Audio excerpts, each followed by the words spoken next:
Merħba Real Virtue, f'dal episodju ħankun għadin nitkellmu fuq il-personaġġ ta' Ġuditta tal-Antik Testament u l-Virtu Fortitudni. Biex wieħed jifhem lil Ġuditta tajjeb li nibdew bil-kuntest fejn nsibuha, fejn nsibu lill-poplu Ludi u weħħel werwer bil-biża'. U l-għadu tiegħu li huwa mmexxi mill-lider Oliferne fejn dawn tantu kienu weħlin bil-biża' li ma kinux jafu kif ħajġildulu.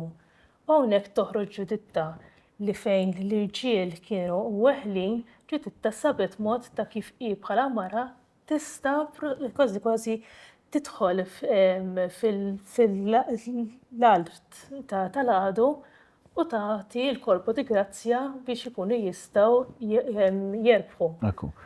Fil-fatt kien żmien kif qed int ta' tensjoni, żmien ta' ġlied, żmien anke ta' invażjoni u min kienu dawn l-invażuri kienu l-Assiri li kienu s-superpower ta' dak iż-żmien. U allura wieħed jifhem li dan il-ġens relattivament żgħir ta' Iżrael f'dak iż-żmien iħossuhom paralizzati quddiem din il-massa enormi u dawn literalment kellhom biex ngħidu hekk ultimatum, jiġifieri għandhom numru ta' sigħat, għandhom żmien partikolari li fih iridu iċedu inkella jew jinqerdu totalment jew inkella l-alternattiva hija li jiġu l-sira biex ngħidu hekk jittieħdu taħt il-kontroll ta' din l-armata enormi li ġiet kontrihom. U kif qed int rappreżentata mill-figura ta' Oloferne. U quddiem dan il-tieħ ta' qalb quddiem din da bħal meta kultant tkun qed issuq fit-triq u jaqsam xi kelb jew qattus pereżempju fit-triq u qishom jeħlu hemmhekk fin-nofs ma jafux jekk għandhom xi morru lura l-qudiem jew u dawn quddiem dan il-paraliżi emozjonali u spiritwali tal-poplu tidħol il-figura ta' Ġuditta din il-mara li kienet armla, mara li deskritta fl-iskrittura bħala sabiħa ħafna u tiddeċidi li tagħmel xi ħaġa hi. Nistgħu forsi naqraw anke passaġġ żgħir minn dan il-ktieb għax irridu ngħidu li dan huwa għandha proprju ktieb tal-iskrittura tat-Testament il-Qadim iddedikat lilha. Ninsabu fil-kapitlu 8 tal-ktieb ta' Ġuditta u jgħidilna hekk. U Ġuditta wieġbet isimgħuni, jien se nagħmel ħaġa li jibqgħu jiftakruha minn ġenerazzjoni għal oħra sal-aħħar waħda tal-poplu tagħna. Intom il-lejla uqogħdu ħdejn il-bieb u jien noħroġ mal-qaddejja tiegħi u qabel iż-żmien li intom għedtu li terħu l-belt f'idejn l-edewwa tagħna, il-mulej ikun ħeles lill-Iżrael permezz ta' idejja. Intom tfittxux li tkunu tafu x'se nagħmel għax ma ngħidilkomx qabel ma jseħħ dak li se nagħmel. U Użija u l-kapijiet qalula mur bisliem u Alla jimxi quddiemek biex titħallas mill-edewwa tagħna u telqu mit-tinda u marru l-kol f'posthom. Hawnhekk vera din naraw mara jgħidlek fil-Bibja fejn illum il-ġurnata ngħidu bla bedes. Għax kważi tifhom ħallu f'idejja brown jien naf x'ħan nagħmel. U toħroġ dik il-ċertu virtu anke li qegħdin insemmu f'dan l-episodju. Il-virtu tal-fortitudni mhijiex biss fil-mument li aħna ħafna drabi nassoċjaw ma' Ġuditta, ħafna nies jassoċjaw il-Ġuditta l-istorja tagħha hija pjuttost popolari ħa ngħidu hekk. Mhijiex ġifieri figura oskura ħafna fil-Testament il-Qadim. U fil-parroċċi tagħna li huma dedikati li għandhom xi festa dedikati lill-Madonna, faċilment ikollna xi statwa tagħha wkoll li tinħareġ fil-ġranet tal-festa. Għax il-figuri b'saħħithom, il-figuri qawwija fit-Testament il-Qadim femminili, b'mod speċjali bħal Ġuditta, Ġael u karattri oħrajn, ħafna drabi jkollhom karatteristiċi li qishom minn qabel juru karatteristiċi spiritwali fil-Madonna. Anka minħabba l-profezija li tinstab fil-ktieb tal-Ġenesi fejn jgħid il-profezija hija li l-mara ħadd tisħaqlu rasu lix-xitan, allura fejn ikun hemm ġest bħal ta' Ġuditta fejn qiegħda tisħaq ir-ras jew inkella f'dan il-każ qatat ir-ras ta' Oloferne, allura għandek dawn ir-realtajiet fejn dawn il-personaġġi jidhru b'saħħithom b'mod imma li jixħtu dawl u mbagħad fuq il-qawwa spiritwali ta' Marija. U allura aħna faċilment nassoċjaw il-fortitudni ma' dak ir-rwol, jiġifieri ma' dak il-ġest partikolari imma li huwa it-tmiem tal-ħajja biex ngħidu hekk it-tmiem ta' din l-istorja partikolari ta' Ġuditta. Fir-realtà il-fortitudni tidher ħafna iktar qabel, tidher propju fil-mument fejn hi tagħmel din l-għażla ispirata wkoll mit-talb, jiġifieri il-ktieb ta' Ġuditta mhuwiex qasir ħafna għax għalkemm l-events fihom infushom huma pjuttost qosra għandek dan l-ultimatum li rċieva l-poplu ta' Iżrael u din qiegħda issa twieġeb bil-mod tagħha. Imma mbagħad tagħmel talba twila li tieħu kapitlu sħiħ lil Mulej fejn titolbu l-erf u l-qawwa li għandha bżonn u mbagħad tmur u tidħol fil-kamp tal-għadu li hija xi ħaġa tal-biża' biex ngħidu hekk, imma din b'differenza mill-irġiel li l-qawwa tagħhom kienet fl-armi, din ħatmur hemmhekk bil-qawwa tal-Mulej mhix paralizzata ma tidħol f'dak il-kamp. Interessanti forsi parallel anka ma' xi ħaġa li nsibu fit-Testament il-Ġdid. Meta għandna lil Ġesu li l-Evanġelisti jiddeskrivuh idawwar ħarstu lejn Ġerusalemm u b'intenzjonalità imur lejn Ġerusalemm. Jiġifieri fejn hemmhekk jaf li ħajgħaddim is-salib.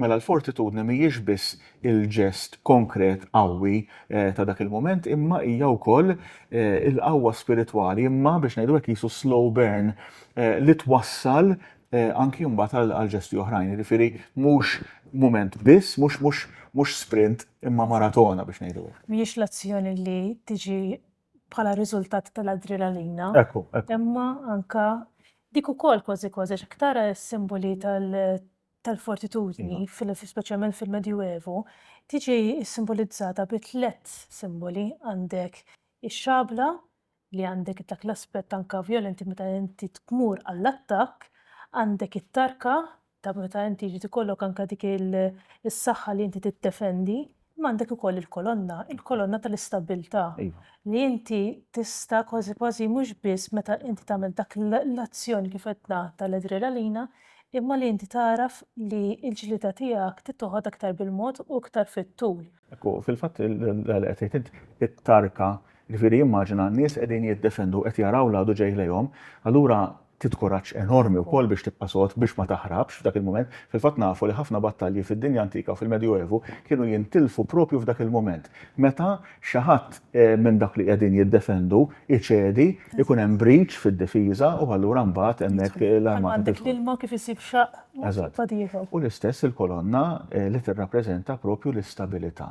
Jiġifieri li inti anke l-fortitudni mhijiex biss azzjonijiet individwali, imma hija wkoll l-istabilità emozjonali u spiritwali tal-karattru ffurmat fil-Mulej fejn mbagħad inti għandek anke allura dik il-qawwa li tiġi ma' dawk il-karatteristiċi spiritwali. Li għandek sabiħ pereżempju wieħed jara fil-films bħal jien tiġini f'moħħi Katniss Everdeen fl-ewwel film ta' The Hunger Games.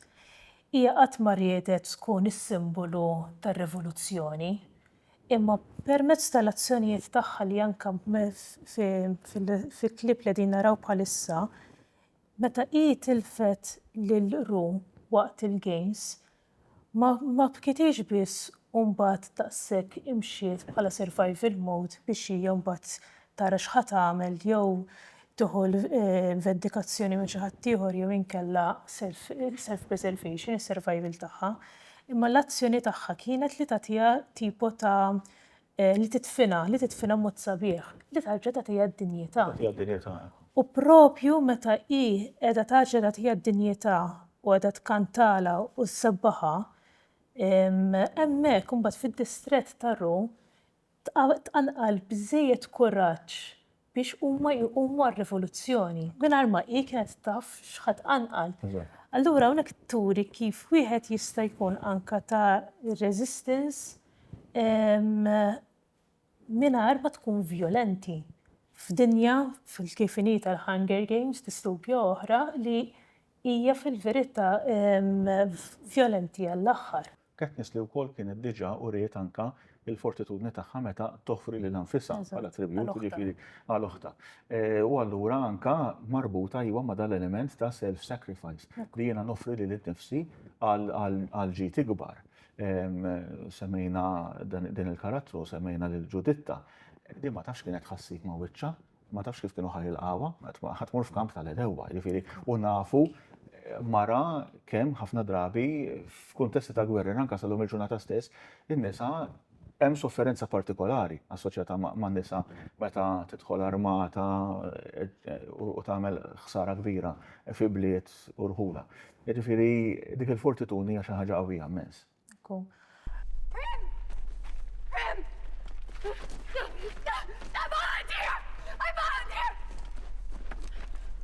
volunteers tribute.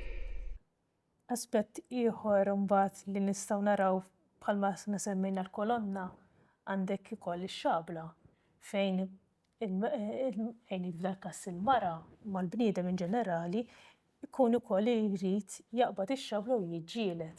Sa jiġġielidx bix-xabla fiżika jew inkella metaforika hija differenti. U hawnhekk li għandek tajjeb li fil-passaġġ tal-Bibja jiġiblek fejn l-irġiel kienu waffqu u paralizzati u ma setgħux jimxu. Imma hi għarfet l-opportunità li seta' toħodha hi biss minħabba l-isbuħija tagħha, minħabba l-istat tagħha, fejn marret fil-kamp tal-għadu u tat il-kolba di grazzja. U fil-karattru tal-Lord of the Rings, propju fl-aħħar film, The Return of the King, naraw il-karattru Eowyn, fejn hi niżlet fil-kamp tal-gwerra liebsa ta' raġel, allura din narawha moħbija, imma fil-punt fejn kien opportun hemmhekk tidher hi. U hemm dik il-profezzija kważi kważi li ħadd ma seta' joqtol lil-Witch King imma ma xejlek no man can kill me, imma hawnhekk propju f'din il-klip li qegħdin naraw bħalissa hi tgħidlu I am no man. U dak il-ħin toqtlu.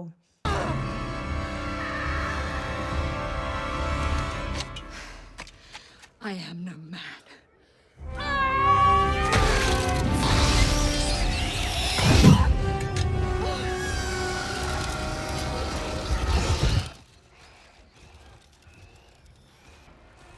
Normalment, min kellu x-xorti li dawn il-films jarhom fiċ-ċinema, f'dak il-ħin normalment ikun hemm ċabċipa kbira. Eżatt, il-fans kollha jibdew jifirħu. U propju ma hawnhekk toħroġ l-element fejn inti tissib kif inti taraf li għandek l-opportunità li inti tista' tagħmel il-bidla, ikollok il-kuraġġ li taqbad f'dan il-każ xabla ma jgħidu hekk anke metaforikament, tieħu azzjoni u tagħmel dak li l-oħrajn forsi ma jistgħux jagħmlu. Fil-fatt irridu nsemmu wkoll għax il-fortitudni li turi li nfisha f'diversi momenti fil-ħajja tal-persuna, Eowyn hija din il-karattru biex ngħidu hekk kollha dawl li l-kobor tagħha mhuwiex biss għax toqtol lil-Witch King of Angmar, imma li hi wkoll tkun kapaċi baqgħet soda anke meta is-Salt Knight tista' sejħilha s-Saltna ta' Rohan imma waqgħet fidlam biex ngħidu hekk, hi tibqa' dik il-figura stabbli li tipprova titkellem id-dawl, titkellem il-verità, titkellem is-sewwa f'dawk iċ-ċirkustanzi, jiġifieri l-fortitudni mhux biss meta qablet ix-xabla, imma anke meta kienet sempliċement qiegħda tipprova is-sostni tajjeb f'ċirkustanzi mudlama ħafna. Anke kif tilqa lill-mistednin u kif tibda tkellimhom u tagħtihom kważi kważi l-kuraġġ u anke meta hi tmur mal-familja tagħha qed jimxu għall-gwerra fejn qed jaħseb li għadha ħatiqpa' fil-kamp, xorta hi kienet qed tagħtihom il-kuraġġ qiegħda ddur bihom. Allura turi anke ċertu dik is-saħħa, dik il-qawwa, il-fortitudni wkoll li hija qed tikkompanja lil sħaba, lill-poplu tagħha fil-verità. Allura kemm hi forsi ma kienx il-leader għax tsjuha kien, imma xorta kienet qed turi ċertu kwalitajiet ta' tmexxija. Li hu importanti wkoll matul il-ħajja ngħidu hekk. Xi ħaġa li dejjem inkollu tissemmi f'naraw minn dan hekk hija l-slow burning.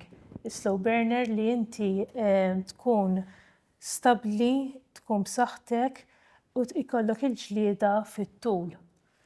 Mhux biss il-ġesti spettakolari biex ngħidu. Eżatt. U għax aħna meta aħna ngħidu meta fir-reliġjon tagħna ngħidu li aħna tajna bħala aħna tipo l-insaret nirreferi, konna ta' eżempju jiġina f'moħħna il-martri. Il-martri li taw ħajjithom u għandek dak il-lat finali fejn qed jingħata l-ħajja. Imma mbagħad għandek ukoll martiri differenti li mhuwiex meta inti titlef ħajtek fiżikament imma jisek kważi kważi tibda tmut bil-mod il-mod. Ekku. Hemm narawha fil-ħajja ta' kull nisrani biex ngħidu hekk li inti tmut għalik innifsek ngħidu inti il-mewt ta' kuljum fejn jiena ma nissodisfax dak kollu li jgħaddili minn rasi fejn jiena nagħti xhieda tiegħi anke billi nkun kapaċi anke matul il-ħajja ngħix ċertu sofferenzi, ċertu anke diffikultajiet, persekuzzjonijiet li jistgħu jinqalgħu għall-fidi tal-persuna. U fil-istorja dejjem naraw jistgħu anke llum il-ġurnata għax ir-realtajiet qed narawhom madwarna fejn tibda tgħid imma għandi nieħu azzjoni u nagħti eżempju permezz tal-martirju f'dal każ jew inkella nagħlaq ħalqi niġġieled imma iktar silent, iktar fis-silenzju. U propju meta tgħid is-silenzju jiġi f'moħħna l-film Silence fejn qegħdin naraw kemm il-martirju tal-Ġappuniżi stess li jaħdnu ir-reliġjon Kattolika. Kif ukoll il-Kattoliċi l-Ġiżwiti li marru biex jevanġelizzaw fejn qegħdin iridu jażlu jew imutu martri ma' dawn il-Kattoliċi il-ġodda jew inkella jirrinunċjaw lil Kristu imma mbagħad forsi iħadnuh interjorment.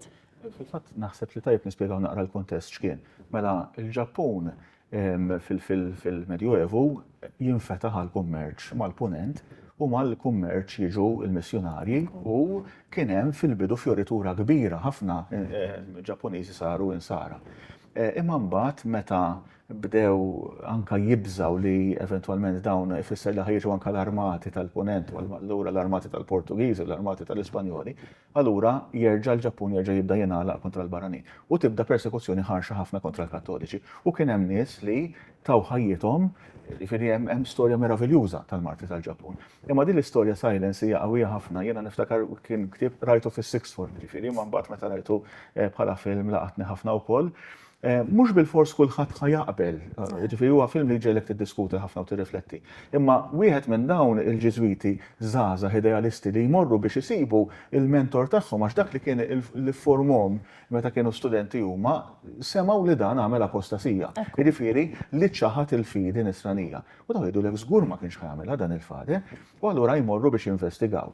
U jidħlu fil-ħajja ta' dan il-poplu, jafu li f'kull moment jistgħu jinqabdu jistgħu jinqatlu, imma x'isibu li minħabba l-persekuzzjoni li kien għaddej minna l-poplu, mhux biżżejjed tgħidlu le jiena lest imut martri, imma sakemm inti ma tiċħadx il-fidi ħajjibqa' joqtol nies innoċenti minħabba dak il-ġest tiegħek. U allura fl-aħħar jifhmu għalfejn għamel dan il-ġest dan il-mentor tagħhom li biex ngħidu hekk qisu ċaħat il-fidi, ċaħadha esterjorment biex ngħidu hekk bid-diskors, imma biex isalva l-ħajja biex iwaqqaf id-batija ta' dawn il-poplu f'dat fidejh. Jiġifieri ir-raj li ma mietx fiżikament imma miet biex ngħidu hekk ir-reputazzjoni tiegħu, mietet id-dinjità tiegħu ħa ngħidu hekk. Għax hu esterjorment bid-diskors qisu ċaħat il-fidi iva, imma jinduna mbagħad il-karattru prinċipali tal-film maħduma mod sabiħ immens minn Andrew Garfield li jibqa' ħaddana fil-qalb tiegħu, jiġifieri u mbagħad jurija d-direttur b'mod sabiħ ħafna meta fl-aħħar jgħid juri anka meta imut dan il-karattru fl-aħħar jagħmlu l-funeral u juri li kellu salib żgħir fidejh li baqa' jiġifieri ħaddan il-fidi sal-aħħar.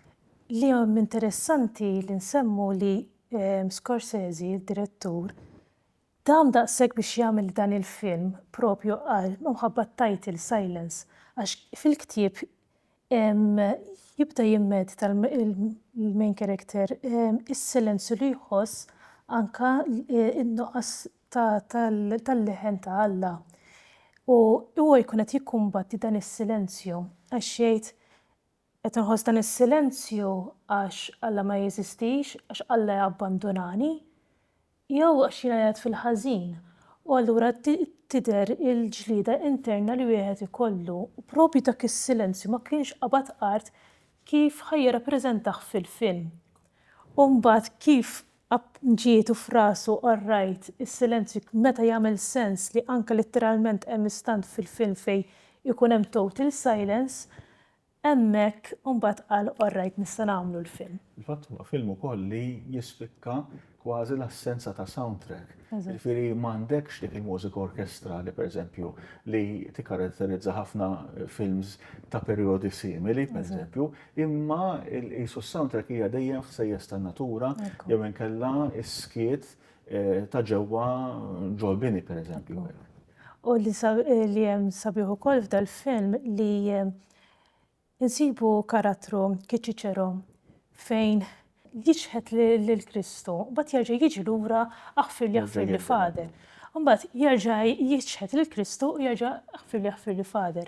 U jibqa' sal-aħħar mument fejn anka il-karattru ta' Andrew Garfield jidher li ċaħad lill-Kristu, dan Kiċiċero imur u jerġa' jgħidlu rrid nindem aħfir li Fader. Lord, I fought against your silence.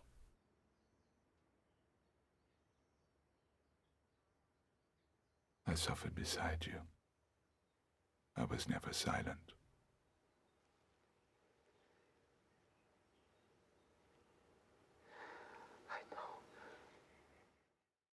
U hemmhekk tara kif huwa kien għadu qed iħoss is-silenzju ta' Kristu, imma Kristu hemmhekk f'din il-klipp li din naraw jgħidlu jien kont qiegħed miegħek fis-silenzju, kont qed qiegħed imbagħti.